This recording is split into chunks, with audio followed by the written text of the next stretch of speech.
Je n'aurais jamais pensé que ma propre famille irait jusqu'à m'empêcher d'assister à la fête du 60e anniversaire de mon père. Pourtant, j'étais là, debout sur les marches en marbre devant le Valois, pendant que ma sœur Camille se plantait devant l'entrée comme un vigile en talons de créateur. L'hôtel majestueux se dressait derrière elle, tout de verre et de pierre, son luxe discret et impeccable, exactement comme je l'avais imaginé lorsque je l'ai fait construire. « Tu n'es pas sérieuse ?» ai-je dit en ajustant la manche de ma robe en soie noire.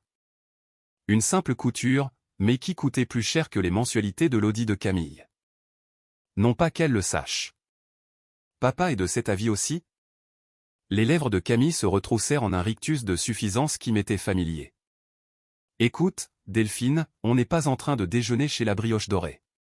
Le Valois est un endroit exclusif. Elle étira le mot comme si elle le savourait. Le menu dégustation à lui seul coûte probablement plus que ce que tu gagnes en un trimestre.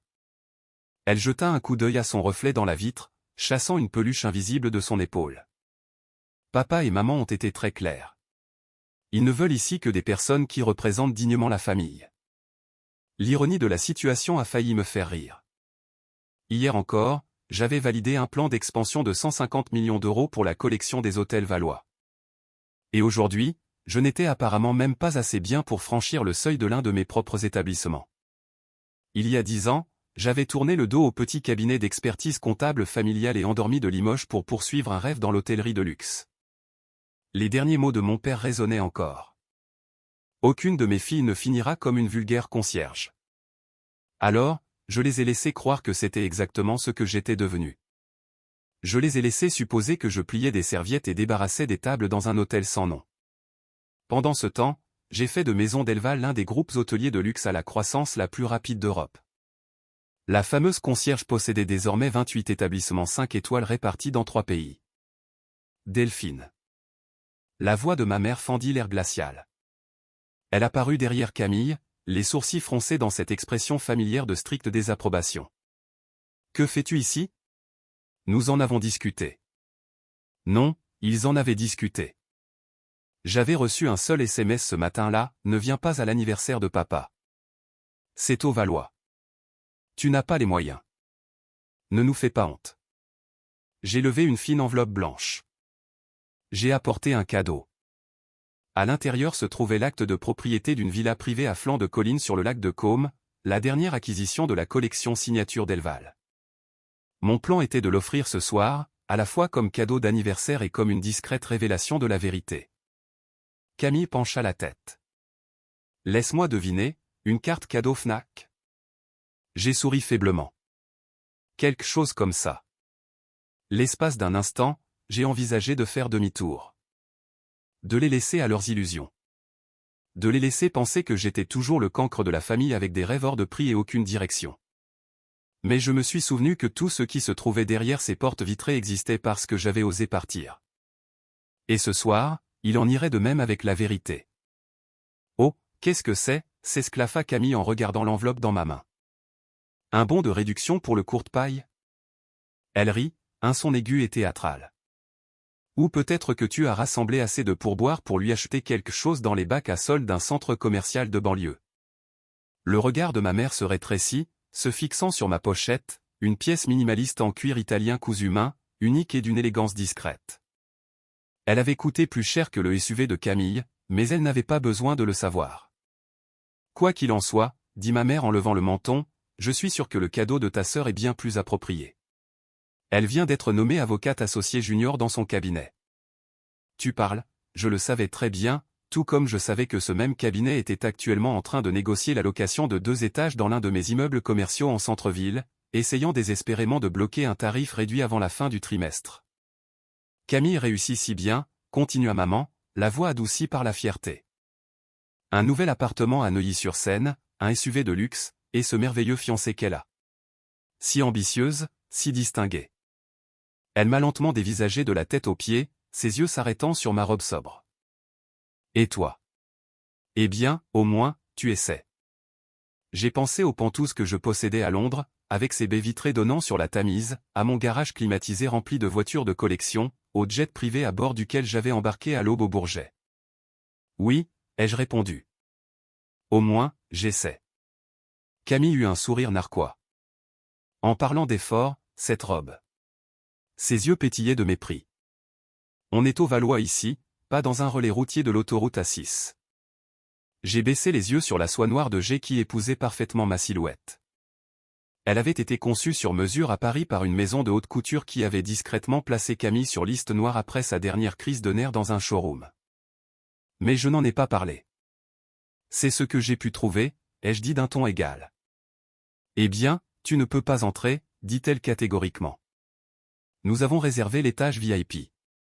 C'est uniquement pour la famille et les invités de marque. L'étage VIP. Mon étage.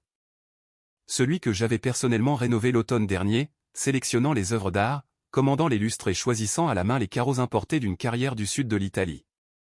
Et qui sont ces invités de marque, ai-je demandé en entrant dans son jeu. Oh, tu ne les connaîtrais pas, dit ma mère en balayant l'air de la main.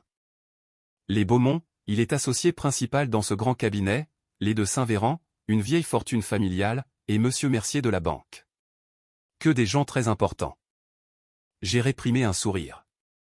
Beaumont louait 3 propriétés de mon portefeuille commercial.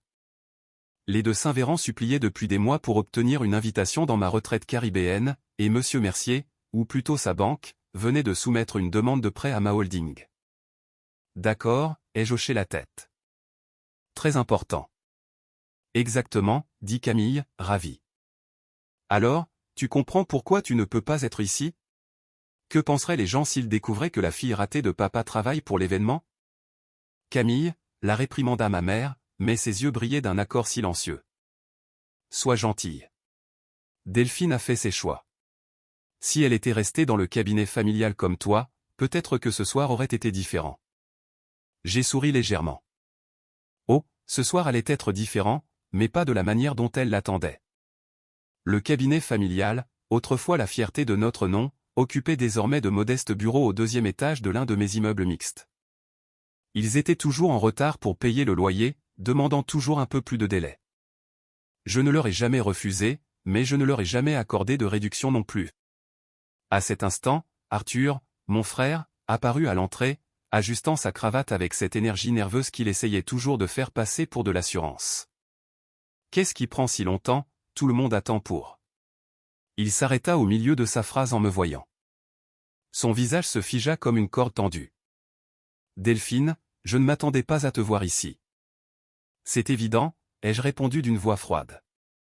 Arthur vient de passer vice-président, s'empressa de dire ma mère, cherchant à reprendre le contrôle de la conversation.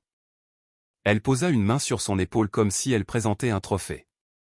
Vice-président junior, ai-je corrigé doucement, d'un ton agréable. Je connaissais son titre exact car la banque pour laquelle il travaillait gérait certains des plus petits comptes fournisseurs de maisons d'élevage. La mâchoire d'Arthur se contracta. Camille me lança un regard de pure irritation. Eh bien, c'est toujours plus impressionnant que ce que tu fais, quel que soit ton travail, lança-t-elle. Qu'est-ce que c'est maintenant? Manager adjointe dans une chaîne de café? J'ai repensé à la réunion du conseil d'administration que j'avais quittée plus tôt dans la matinée, où nous avions examiné les derniers documents pour l'acquisition de la banque d'Arthur. L'encre était pratiquement sèche. Le communiqué de presse serait diffusé la semaine prochaine. Quelque chose comme ça, ai-je dit d'un ton léger. C'est ridicule, intervint ma mère. Delphine, par maintenant. Tu fais une scène. Je vais le dire à ton père. Elle n'a pas pu venir, enchérit Camille avec un sourire suffisant. Elle n'en avait pas les moyens, surtout. J'ai regardé par-delà leurs épaules, à travers l'entrée voûtée, vers le hall étincelant du Valois. Les sols en marbre que j'avais personnellement choisis, les lustres en verre de Murano que j'avais commandés, les peintures modernistes que j'avais dénichées lors d'une tournée des galeries en Europe, chaque centimètre carré était à moi. L'espace d'un instant, j'ai envisagé de partir. De les laisser dans leur fantasme soigneusement construit. De les laisser croire à la version de moi qu'ils avaient toujours préférée, en galère, invisible, insignifiante. Mais je me suis souvenu de ce que ma première mentor, une femme qui avait bâti son empire à partir de rien, m'avait dit un jour. Le succès n'a que peu de valeur si vous ne pouvez pas regarder quelqu'un dans les yeux et l'assumer. Je me suis redressé. Mes talons ont claqué contre le granit lorsque j'ai fait un pas en avant. J'ai dit doucement, je crois que je vais rester. Avant que ma mère ne puisse répondre, Les portes vitrées se sont ouvertes dans un léger sifflement. Laurent est sorti, grand et imperturbable dans son costume sur mesure. Il était à mes côtés depuis que j'avais acheté ma première ruine à rénover il y a 7 ans. « Tout va bien, madame la PDG ?» Sa voix portait une autorité naturelle. « Votre table habituelle est prête, et la chef Hélène a retardé le menu dégustation en attendant votre approbation. » Le silence qui a suivi était assourdissant. Les lèvres de Camille se sont entr'ouvertes sous le choc. Son fard à joues avait maintenant l'air d'un maquillage de clown sur son teint pâle. Ma mère serra la poignée de porte en laiton à sans blanchir les jointures. « Laurent » ai-je dit avec un sourire chaleureux. Timing parfait. Je me suis tourné vers le petit groupe familial stupéfait. Ils étaient justement en train de m'expliquer que je n'avais pas les moyens de dîner ici. Laurent cligna des yeux. « Madame, avec tout le respect que je vous dois, vous êtes propriétaire du Valois et de toute la chaîne Maison Delval. »« Oui, » ai-je dit en me tournant vers eux. « C'est exact. » J'ai reculé d'un pas et désigné l'entrée. « Allons-nous à l'intérieur ?» J'ai regardé Camille droit dans les yeux. « Je crois que tu as réservé l'étage VIP. Si voir les masques tomber et la vérité éclater vous a donné des frissons, abonnez-vous à la chaîne car dans la prochaine partie de l'histoire, c'est là que le véritable règlement de compte commence. Vous ne voudrez pas manquer ce qui se passe quand Delphine prend place à sa table. Mon étage VIP pour être précise, ai-je ajouté.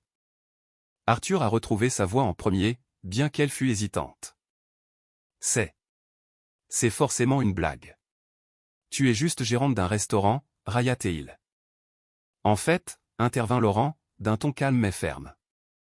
Mademoiselle est la fondatrice et PDG du groupe hôtelier Maison Delval. Il les regarda d'un air impassible. Elle possède les 17 hôtels valois répartis dans 3 pays, ainsi que nos complexes de luxe et nos marques de haute gastronomie. La pochette de créateur de Camille glissa de son poignet et atterrit avec un claquement sec sur le marbre. Sa bouche remuait, mais aucun son n'en sortait. Mais c'est impossible, finit-elle par balbutier. La marque Le Valois pèse des milliards, ai-je complété avec aisance. Ce qui rend ta remarque sur mon incapacité à me payer le menu dégustation plutôt amusante. J'ai franchi l'entrée et pénétré au cœur de mon hôtel.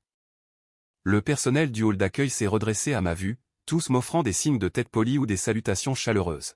« Bonsoir, madame » a dit Léa à la réception. La suite exécutive est prête pour la célébration. Merci, Léa. Je me suis tourné vers ma famille, qui hésitait encore dans l'entrée, comme si franchir le seuil allait réécrire leur version de la réalité. Vous venez ? Ils m'ont suivi dans un silence abasourdi, les yeux balayant les sols en marbre, l'éclairage sur mesure, les installations artistiques provenant de ma collection privée. Soudain, ils voyaient tout ce qui me concernait pour la toute première fois. « Mais ta robe » finit par dire ma mère, la voix incertaine. « Elle est si simple. » « Du sur-mesure » ai-je répondu avec désinvolture. Paris. Environ 30 000 €, si je me souviens bien. J'ai arrêté de regarder les étiquettes de prix il y a des années. Je les ai conduits vers l'ascenseur privé, sortant une élégante carte d'accès noire de ma pochette. Contrairement à ta robe, Camille, ai-je ajouté en jetant un coup d'œil à ma sœur, qui est, je crois, une contrefaçon. Valentino n'a pas encore sorti cette collection. Je le sais, j'étais à l'avant-première privée à Milan. Les portes de l'ascenseur se sont ouvertes sur le salon VIP où la fête d'anniversaire battait déjà son plein. La pièce a fait silence à notre entrée. Delphine ? Mon père s'est levé de son siège en bout de table, les sourcils froncés par l'incompréhension. Que fais-tu ici ? Ta femme disait que je n'en avais pas les moyens, ai-je glissé, finissant sa phrase en m'approchant de lui. J'ai plongé la main dans mon sac et je lui ai tendu l'enveloppe contenant l'acte de propriété. Joyeux anniversaire, papa. J'espère que ça ne te dérange pas que je m'invite à la fête dans mon propre hôtel. Votre hôtel, a interrompu une voix familière. Monsieur Mercier de la banque s'est avancé, les yeux écarquillés. Madame la PDG, je n'avais aucune idée que vous étiez apparentée à cette famille. Il nous a regardés, Laurent et moi, en commençant à réaliser. Nous essayons d'obtenir un rendez-vous avec vous depuis des mois concernant cette proposition de financement. Delphine est propriétaire du Valois, a demandé un autre invité. C'était Thomas Beaumont, l'avocat qui louait 3 de mes propriétés en centre-ville. Mon Dieu, a-t-il ajouté en se tournant vers mon père. Votre fille est la mystérieuse PDG qui rachète discrètement les meilleurs biens immobiliers de la ville. Mon père s'est rassis lourdement, tout le sang désertant son visage. Pendant tout ce temps, murmura-t-il, nous pensions que tu n'étais qu'une vulgaire serveuse. J'ai souri faiblement et j'ai haussé un sourcil. Non, papa. J'ai juste fait profil bas pendant que je construisais tout ce que tu disais que je ne pourrais jamais avoir. Tes propres mots, je crois, ai-je dit en regardant le visage de mon père pâlir, le jour où j'ai quitté le cabinet familial pour faire carrière dans l'hôtellerie. Mais pourquoi tu ne nous l'as pas dit, a exigé ma mère, s'accrochant toujours à son collier de perles comme à une bouée de sauvetage. M'auriez-vous cru, ai-je demandé, la voix calme mais inflexible. Vous n'avez pas cru en moi il y a 10 ans quand je vous ai demandé votre soutien. Pourquoi aurais-je partagé ma réussite avec des gens qui ne mesurent la valeur de quelqu'un qu'à son nom de famille et à son solde bancaire? J'ai fait une pause, mon regard balayant la pièce stupéfaite. Bien qu'à l'aune de ce critère, je suppose que je vaux plus que tout le monde ici réuni.